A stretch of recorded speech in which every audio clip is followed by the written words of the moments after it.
After Effects has a tool that allows you to remove an object from the background, to select a moving object. It's actually a tool and an effect combination. It's the Roto Brush tool combined with the Roto Brush and Refine Edge effect. It's not entirely an automated process. It takes some manual labor and takes some time and can be very tedious sometimes, but it's a lot easier than selecting an object one frame at a time. So to see how it works, go to Working Files, go to After Effects Projects, and go on down to Roto Brush. Our goal here is to select this gentleman looking in the microscope and remove him from the background. Then we can replace the background or change how the background looks or change how he looks for that matter. We're also going to go over here and change the color of the uniforms of those two guys by selecting those uniforms and then changing the color. And we're going to do these things using the Roto Brush tool. I included the Roto Brush in this chapter because it is a brush, but you don't need to have the paint panel or the brush panel open when you work with it. To work with a brush, though, you have to be inside the layer panel, so double-click on this layer to open up the layer panel. And now the brush is up here, and notice that it has a little triangle there, meaning that if you click here, you're going to see more than one thing. It's two tools, the Roto Brush tool and the Refine Edge tool. And the workflow is that you use the Roto Brush tool first to create a matte, and then you use the Refine Edge tool to fix that matte if, for example, there's some hair, kind of flyaway hair, what have you. But most of the work is done with the Roto Brush tool, and you have to do this first before you use the Refine Edge tool. So I click on that to make it active. When I hover inside here, you see a little green cross there. That's actually the brush, but it's very small. So to make it larger, we just hold on the control of the Command key, click the mouse button, and just drag right or left, up and down to make it larger or smaller. Now you see that the brush is green and has a cross in it. That's the thing you use to select the object, the foreground. If you hold on the Alt or the Option key, it turns red with a little minus sign. That's the thing you use to select the background, essentially remove things from the foreground. And you use both things off and on, back and forth, so the Alt or the Option key and the Control key will be things you use frequently when you work with a Roto Brush tool. The way the Roto Brush tool works is that you make a base frame. You make a really good selection, and then from that base frame, After Effects tries to then select the object going forward and backward from that point. So I'm going to go inside here a little ways, let's say right about there, and I'm going to try to select this gentleman, the microscope, his hand, and the bottom here, and then we'll go back and forth from there. To start the selection process is fairly simple. It's kind of like the quick selection tool in Photoshop if you've used that, where you select an object from inside the object, and then that tool looks for the edges of the object. Except the quick selection tool requires a little bit more precision. The rotoscope tool is like drawing a stick figure. So I just go up here and click and drag off to his shoulder, down here, over here, like that. I'll skip the microscope for now because it's so small. Now I'm going to zoom in and take care of the stuff where it went too far or didn't include things. So I hold on Control or Command plus a couple times to go in. I make the brush smaller by holding the Control or the Command key and dragging it down to the left like that. Now we're going to include the microscope by just dragging it like that. And notice it didn't get that part there because the color is so similar to the background.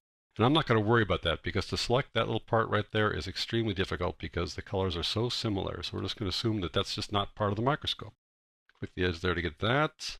I need to get rid of this blue area here. To get rid of it, I hold on the Alt or the Option key to put that in the background, essentially. And that worked pretty well. I want to get rid of that too. Alt or Option, click there. Pretty good. Click on here as well. Now I need to make the brush a little bit smaller, so hold on the Control or the Command key, make it smaller. Alt or Option. I'm just clicking, I'm not dragging at this point. All right, let's change the scene a little bit here. Hold on the space bar, move it around. Let's include this area here. And this area down here. Now I want to get rid of this blue area and this blue here while including the rest of the microscope. I want to include his hand too. That worked pretty well. But now I need to get rid of this blue. So again, hold on the Alt or the Option key, just drag in there. Hopefully it'll find the edges. Did a pretty good job, but a little too far there, so I can include that now. This may seem awfully tedious, and it is, but I want to just show you the process. You want to make a good base frame, because if you have a good base frame, then you usually do a pretty good job getting the rest of the object selected forward and back from this point. This little blue's got to go, and this is going to be the trickiest thing here, getting rid of that blue, because it's so small. So I'm going to make the cursor a little bit smaller, Control or Command, drag it smaller. I'm just going to draw a very small line here, Alt, just draw a tiny line like that. And that did a pretty good job. All right, that's the thing. It did go too far here, so I'm going to fix that. And then it undid all that hard work, so try again. Little itty bitty line. That was better. This thing down here, I'll just skip it for now because it's so similar in color. Let's drag it around a little bit more, check the edges. I want to include his sleeve. And that's fine, not include that computer. check this out. Let's move up here. Let's try to include his ear while we're at it, shall we? A little bit farther. Didn't quite get to the edge of the ear there because of the light falling on it. He's pretty well backlit here, which can be good and bad. In our case, it's helpful to a certain degree. Let's just drag him around a little bit more. Let's get his hair here. Got too far. Alt key, Option key. Get rid of that little extra bit there. All right. Over here, get that going there. A little bit more ear. A little bit more ear. And let's check out the rest of his hair. I think that's fine. Maybe add a little bit more hair there. Zoom all the way out. Shift /. I think we've got a pretty good selection. All right, now we have the base frame represented by that orange square there. And these chevrons going out either side there represent the span, 20 frames in each direction. Now the span doesn't mean that much actually. What it's saying is that if you go 20 frames in either direction, that purple frame will still exist. It doesn't say though that it will exist in the right place. It's just saying that there will be a purple boundary in either direction that you go. If you want to check your work though, you need to go one frame at a time and see how things work. So I'm going to page down here once and look at the boundary and see how it works. Each time I page down, I'm telling After Effects, this works. Good job. It's fine. If I want to change something, I need to change it at this point and then go forward from there. I can't jump way ahead, let's say, and then make some changes and have it fill in the gaps. It won't. Any change you apply will change going forward from this point. And if you go backwards, if you go left of that dot, then any change you make will go from that point then to the left, earlier into the comp. So I'll continue to page down here and take a look at how things are going here. At some point, I'm going to want to fill in that little gap there, but maybe After Effects will do it automatically. Let's see here. One frame at a time here.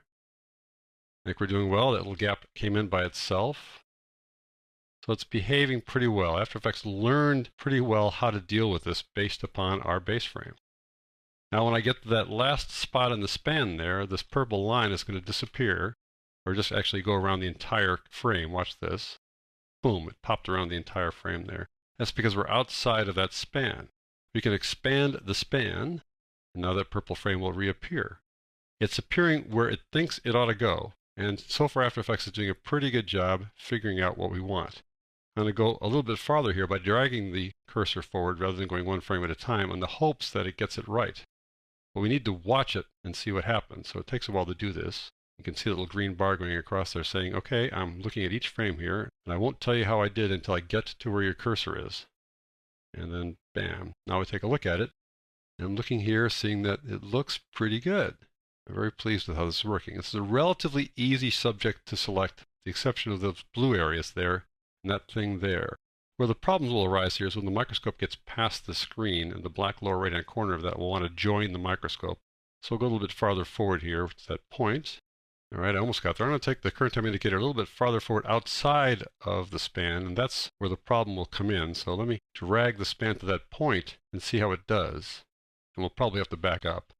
I see it included the little black area there this time. So I'm going to back up a little bit here. So I can't fix it at this point and expect it to go backwards. So I'm going to go back here. And right there where it first comes in is where I need to fix it. So I'm going to do Control Command plus to zoom in a bit. Now I'm going to fix this by holding on the Alt or the Option key and drag that to get rid of the black. All right, let's go forward now and see how that works. So page down, and it should learn from that, and it did. Look at that. So what I'm going to do is I'm going to take my span here and pull it all the way to the right, on the assumption that After Effects will get it right later on. All right, let's go back to this point here where we started. Now we can go this other direction to the left and see how things go. So I do page up now. Let me zoom back out, Shift / page up. I'm looking at things here to see how things work here, and problems will come in right there. That'll be the problem area there. It's so hard to select such a small area.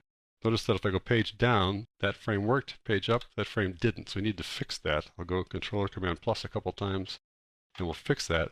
We could do this ad tedium ad nauseum for the rest of the day. I'm not going to do too much of this. I just want to show you the process here.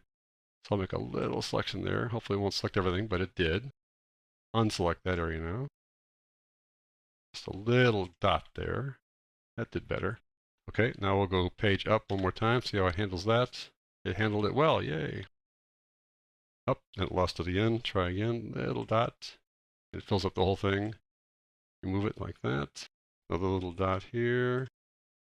Just to try to expand that blue area.